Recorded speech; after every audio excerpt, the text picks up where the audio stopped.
Admiral Jake Morrison stood on the bridge of the HSS Defiance, watching the distant stars through the massive forward viewport. The ship hummed softly around him while his crew worked at their stations with practiced efficiency. Jake had commanded human fleets for 2 decades, but today carried a weight he couldn't shake. Something was coming. He felt it in the tension radiating from his officers as they moved with quiet urgency. The communications officer turned with a grim expression. Lieutenant Ben Carter raised a hand, signaling an incoming transmission from Galactic Council High Command.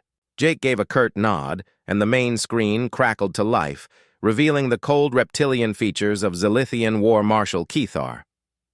The alien's golden eyes locked on Jake, unblinking, his scaled face devoid of emotion as he spoke in the Universal Translator's flat voice. "Admiral Morrison of the human species, the Galactic Council has reached a final decision regarding your people's continued membership in our organization." Jake's jaw tightened, though his face remained unreadable. For 50 years, humanity had served as junior members of the Council, fighting their wars, supplying resources from Earth and the colonies, obeying every directive given. In return, they were promised protection and a voice in galactic affairs. Instead, they'd been treated like servants. "The Council finds humanity increasingly difficult to manage," Kethar continued. "Your species questions orders, demands justification for military campaigns, and fails to provide adequate tribute from your worlds. This behavior is unacceptable for a junior species." The bridge fell silent except for the faint thrum of the Defiance's systems. Jake's crew turned toward him, but he kept his gaze locked on the alien commander. He had expected this moment eventually. The Council's demands had grown harsher over the last decade, while humanity resisted harder each time. "Therefore, the Council has chosen to issue humanity an ultimatum," the War Marshal said, forked tongue flicking briefly before he continued. "Earth and all human colonies will surrender full autonomy to Council governance within 72 hours. Your military forces will be dissolved and absorbed into Council fleets. Your governments will be replaced by Council administrators. Your industries will serve Council priorities exclusively." Jake felt fury burn in his chest, but forced himself to remain composed. Across the bridge, his officers exchanged horrified glances. Lieutenant Carter looked close to vomiting. Navigation Officer Lisa Park had gone pale. "If humanity refuses this generous offer," Kethar's tone sharpened, "the Council will take direct action. Our combined fleets exceed 3,000 vessels, dreadnoughts, battleships, planetary assault platforms. Your entire species could be erased within days." The display shifted to show the Council's massive armada massed at the edge of human space, ship after ship, forming perfect ranks. Jake had seen Council fleets before, but nothing on this scale. The numbers glowed on screen: 3,247 warships across multiple classes. Humanity could muster barely 200 vessels, most aging, inferior designs. "You have 72 hours to surrender unconditionally," Kethar concluded. "Any resistance will mean your species' destruction. The Council has spoken." The transmission cut, leaving the bridge in total silence. Jake turned, meeting the fearful eyes of his crew. Lieutenant Carter spoke first.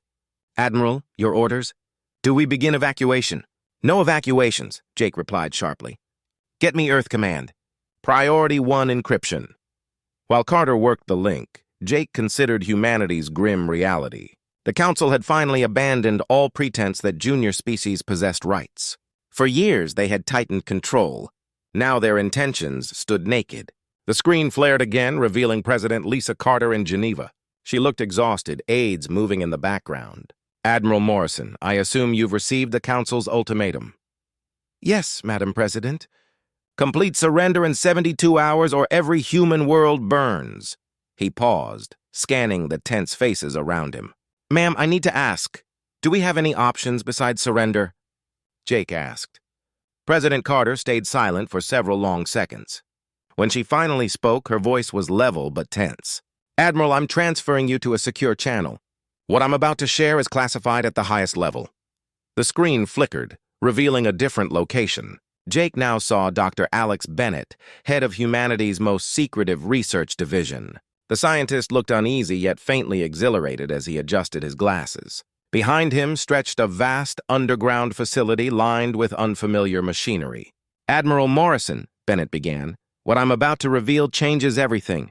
For 2 decades, we've pursued something the Council insists is impossible.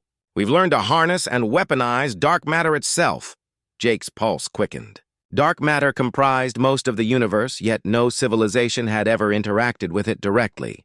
Council scientists had declared manipulation utterly impossible. "We've built 50 ships using this breakthrough," Bennett continued. "They can phase in and out of normal space. Their weapons bypass every known defense system. The Council has no idea what's coming." President Carter reappeared beside the scientist. "Admiral, the Council believes they're facing the same humanity they've pushed around for 50 years. They have no idea how wrong they are. You're authorized to deploy the dark matter fleet." For the first time in hours, Jake felt a grin tug at his face. "Understood." "Madame President, rules of engagement?" Carter's reply was icy. "They want to show the galaxy what happens to rebels. We'll show the galaxy what happens to bullies who push humanity too far." The transmission ended. Jake turned toward his crew. Fear in their eyes was fading, replaced by raw determination, as word spread that humanity had been hiding something powerful. "All hands," Jake spoke through the Defiance's intercom, "prepare for combat operations. Today, the Galactic Council learns humanity does not surrender."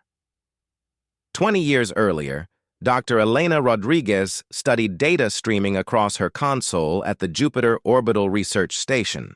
The readings defied everything physics claimed possible. She had been measuring quantum fluctuations near the gas giant's immense gravity when sensors detected something inexplicable. Particles appearing to exist and not exist simultaneously, phasing in and out of normal space, following patterns no model could explain. Elena rubbed her tired eyes and ran diagnostics. Systems were fully functional. She frowned, comparing results against theoretical dark matter studies. Council science insisted dark matter couldn't be detected or manipulated.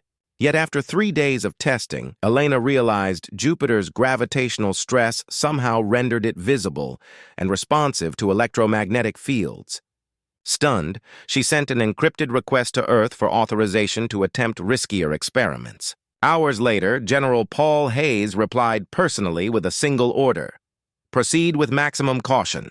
Report only to me." Elena immediately designed equipment capable of generating stronger electromagnetic fields.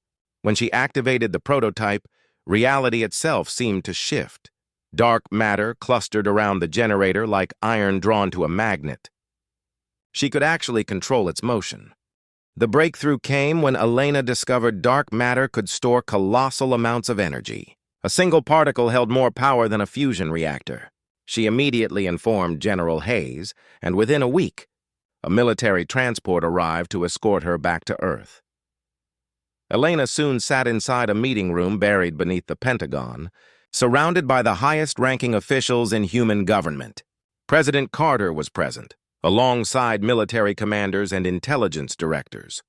General Hayes explained that her findings were classified above top secret.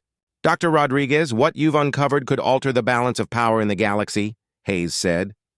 "The Council treats us like servants because their technology surpasses ours. If we weaponize dark matter, everything changes." Elena felt uneasy about military applications, but understood the stakes. Humanity had fought the Council's wars for decades using inferior weapons. Thousands of soldiers had died because their technology couldn't rival alien designs. The government relocated Elena and her work to a secret base hidden inside a hollow asteroid in the belt between Mars and Jupiter, invisible to Council sensors. She received unlimited funding and the finest scientists humanity could gather. Dr. Alex Bennett joined 6 months later, an expert in exotic physics and weapons research. Together, they explored dark matter's potential far beyond energy storage. They learned it could shift objects partially outside normal space. "It's like matter exists in 2 realities at once," Elena explained during a late-night session. "Part remains here while part phases into dark matter space. Objects in this state pass through normal matter yet stay partially solid." Bennett's eyes widened as the implications sank in. Ships phasing through enemy hulls. Weapons bypassing shields by materializing inside targets. We're not just improving technology, we're rewriting warfare itself. 3 years into the project, the first prototype engine was completed. It filled an entire building and devoured immense power to run for mere seconds. During its first activation, part of the test chamber turned transparent before overload shut it down. Elena and Bennett spent another 5 years miniaturizing the system, battling constant failures as dark matter defied control. The particles seemed to possess their own will, often escaping containment violently. Progress came when they discovered dark matter responded to human neural patterns, thoughts guiding it more effectively than machines. This led to neural interfaces letting pilots control dark matter systems directly with their minds. General Hayes personally visited the hidden base to watch the first successful phase drive test. A small, unmanned drone phased in and out of normal space for 10 minutes without failure, passing through solid walls, invisible to sensors. "How soon until we can build a warship?" Hayes asked. Elena and Bennett exchanged looks before Bennett answered. "With unlimited funding? 12 years for the first prototype." "You have both," Hayes said immediately. "The Council grows more hostile toward member species. We need this technology fast." 2 years later, the dark matter weapons program began.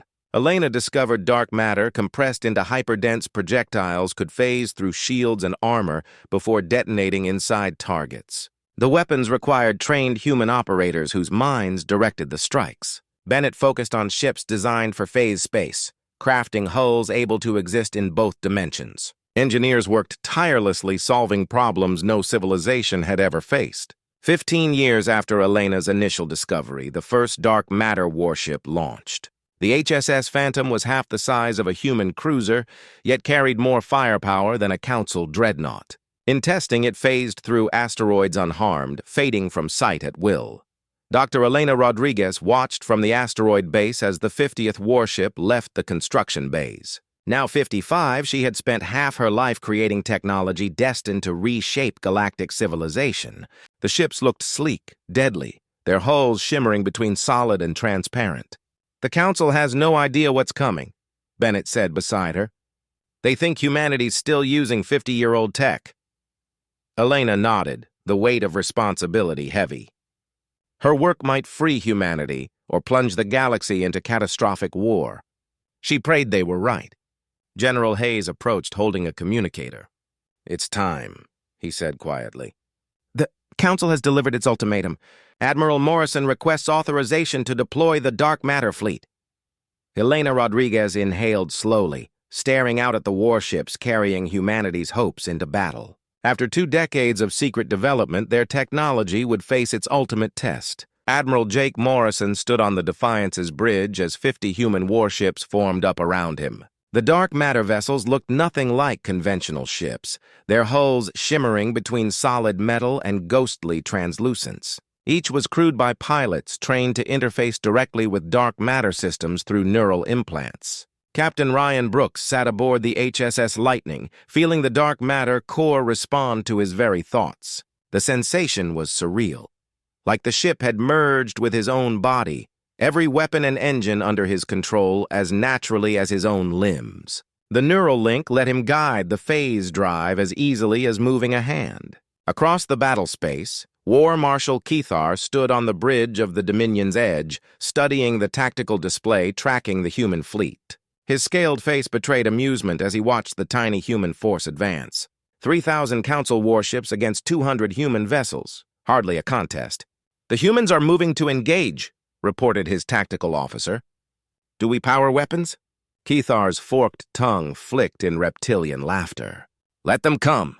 Ending this quickly will save time before we burn their worlds."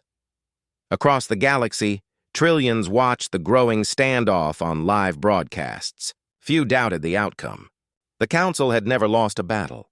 Its technological supremacy was legend. On the Defiance, Admiral Morrison opened a channel broadcasting to both fleets and every news feed in known space. His voice was calm as he addressed the enemy commander.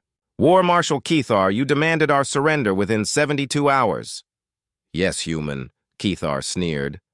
"Have you come to beg for mercy? Your pathetic fleet cannot oppose us." "Actually," Morrison said evenly, "we came with a message. Humanity rejects your ultimatum. We will not surrender our freedom. If you want our worlds, fight for them. Kethar's amusement curdled into rage. No junior species had ever defied the Council openly. Very well, Admiral. Your species chooses extinction. All ships, prepare to fire. 3,000 Council warships powered up in unison. Planet-cracking energy cannons charged. Antimatter missile silos cycled to launch. Enough firepower to sterilize every human colony came online. Morrison turned toward Dr. Bennett beside him. Doctor, are all dark matter systems ready? All 50 ships report full readiness, Bennett confirmed. Neural links are stable. Cores at maximum charge. Morrison nodded grimly. All units activate dark matter systems. Show the galaxy what we've built. Captain Brooks gave the mental command. The lightning began to shimmer, stars visible through its fading hull as it slipped partially out of normal space. Across the fleet, 50 warships phased between realities. Council sensors showed only chaotic readings, unable to lock targets. What are they doing? Kethar snapped as displays filled with static. His science officer shook his head, baffled. Unknown stealth system, War Marshal. Targeting is impossible, Kethar snarled. Human technology was supposed to be primitive. All ships, fire at will! Space ignited as 3,000 Council warships unleashed everything. Energy beams, antimatter salvos, planet killers. The human fleet's position vanished in nuclear fire. But when the barrage cleared, human vessels remained untouched. Weapons passed harmlessly through phased ships like mist through shadows. Our attacks have no effect, Kethar's officers cried. Before he could respond, Admiral Morrison's voice cut across the system. War Marshal, you've shown the Galaxy Council firepower. Now witness ours. The Lightning launched the first dark matter torpedo in history. Guided by Captain Brooks's thoughts, it phased through shields, rematerializing inside the Dominion's Edge reactor core. The resulting explosion defied comprehension, a chain reaction unraveling matter itself. The dreadnought didn't burn. It didn't break. It ceased existing entirely, erased at the molecular level, leaving only empty space where moments before 3,000 crew had stood. War Marshal Kethar had just enough time to understand. The Council had issued its ultimatum. Admiral Morrison requested authorization to deploy the dark matter fleet. Elelanena exhaled slowly, staring at the armada poised to carry humanity's final hopes into war. After 2 decades of secret development, their greatest technological gamble would face its trial by fire. Aboard the HSS Defiance, Admiral Jake Morrison watched 50 human warships maneuver into formation. The dark matter vessels appeared unreal, hulls flickering between solidity and transparency as if they straddled 2 realities. Each was commanded by pilots with neural implants linking mind and machine. On the HSS Lightning, Captain Ryan Brooks felt his ship respond like an extension of his own body. Power pulsed through its systems, the dark matter core humming beneath his consciousness. Across the void, War Marshal Kethvar stood aboard the Dominion's Edge, studying the oncoming human fleet with contemptuous amusement. 3,000 Council warships. What are they doing? Kethvar demanded. Unknown stealth systems. We cannot lock weapons, his science officer replied nervously. Fire at will, Kethvar roared. 3,000 warships unleashed hell. Energy beams and antimatter missiles tore through space, only to pass harmlessly through phased human vessels. War Marshal. Our weapons have no effect, came the stunned report. Morrison's voice cut across the comms. You fired. Now we answer. The HSS Lightning launched the first dark matter torpedo in history. It phased through shields, materializing inside the Dominion's Edge reactor core. Reality itself ripped apart as the flagship disintegrated into nothingness. No wreckage, no survivors, only empty space. Kethvar died, realizing too late what humanity had become. Panic spread through Council ranks as dark matter warships struck mercilessly. Phasing through cruisers, detonating charges within hulls, they fought like wraiths. In 1 hour, 300 Council ships perished. Humanity lost none. Across the galaxy, shock turned to rebellion. Species enslaved for centuries rose as Council power shattered. The Corvin Chancellor, watching in awe, declared liberation for his people. Dozens of worlds followed. AI collectives renounced Council control. Uprisings erupted everywhere. On the Defiance, Morrison received Earth's transmission. President Lisa Carter appeared, voice steady despite chaos behind her. "Admiral, the Council retreats toward the Zithian homeworld. Intelligence says they'll make their final stand there," Dr. Bennett added grimly. "Their defense grid runs on enslaved minds, millions used as living processors." Morrison's hands clenched. The Council's evil seemed bottomless. "Permission to pursue?" he asked. After a long silence, President Carter answered, "Deploy the Reality Ripper. End their reign permanently." Bennett led Morrison to the briefing room. Holograms revealed a colossal weapon, larger than any warship. The Reality Ripper, humanity's last, most terrible secret, awaited its first, and perhaps only, use. Matter manipulation technology pushed to its ultimate extreme. That was the Reality Ripper. "It tears holes in space-time itself," Bennett explained grimly. "Localized dark matter storms can consume entire planetary defenses, but its effects remain unpredictable. We cannot guarantee it will stop once deployed." Morrison studied the weapon schematics, feeling unease knot in his chest. They were preparing to unleash a device that might destroy entire star systems. "No alternative?" he asked. "None," Bennett replied. "For 1,000 years, nothing has pierced the Zithian defense grid. The enslaved minds powering it must be freed, and the Ripper is the only chance." Morrison made his decision. The Council had threatened genocide. Millions endured psychic slavery. Evil of this scale demanded overwhelming force. The fleet set course for the Zithian system. The Reality Ripper loaded aboard the HSS Retribution under Captain Danny Foster. The weapon dominated the ship's interior, its maintenance requiring specialists trained to handle power levels capable of unraveling reality. Foster understood the risk, but also the stakes. Failure meant unending oppression across Council space. 3 days later, the human fleet reached the Zithian home system and beheld the most formidable defenses ever constructed. Orbital platforms bristling with weapons encircled the world. Layered energy shields wrapped the planet in impenetrable barriers. "Massive psychic signatures from the surface," the science officer reported. "Millions enslaved, linked together as one mind controlling the network." Morrison broadcast a single ultimatum. "This is Admiral Morrison. Surrender unconditionally. Release every enslaved species now." The response came as blinding weapons fire. Thousands of platforms unleashed torrents of energy while the planetary shields pulsed with patterns only living consciousness could produce. "All units, engage dark matter phase systems," Morrison commanded. "Captain Foster, deploy the Reality Ripper." The Retribution shimmered between realities as the massive device powered up, space itself trembling around it. Dark matter storms coiled outward. When the weapon fired, its energy tore across the Zithian defense grid like a cosmic tide, but instead of simple destruction, something unexpected happened. The enslaved minds felt their chains shatter. Consciousness bound in agony for generations suddenly awakened, freed as the psychic lattice collapsed. Across the planet, the control network unraveled. Defenses went dark. Weapons fell silent. The storm liberated every captive mind it touched. Morrison watched, stunned. The Reality Ripper hadn't consumed the planet. It had freed it.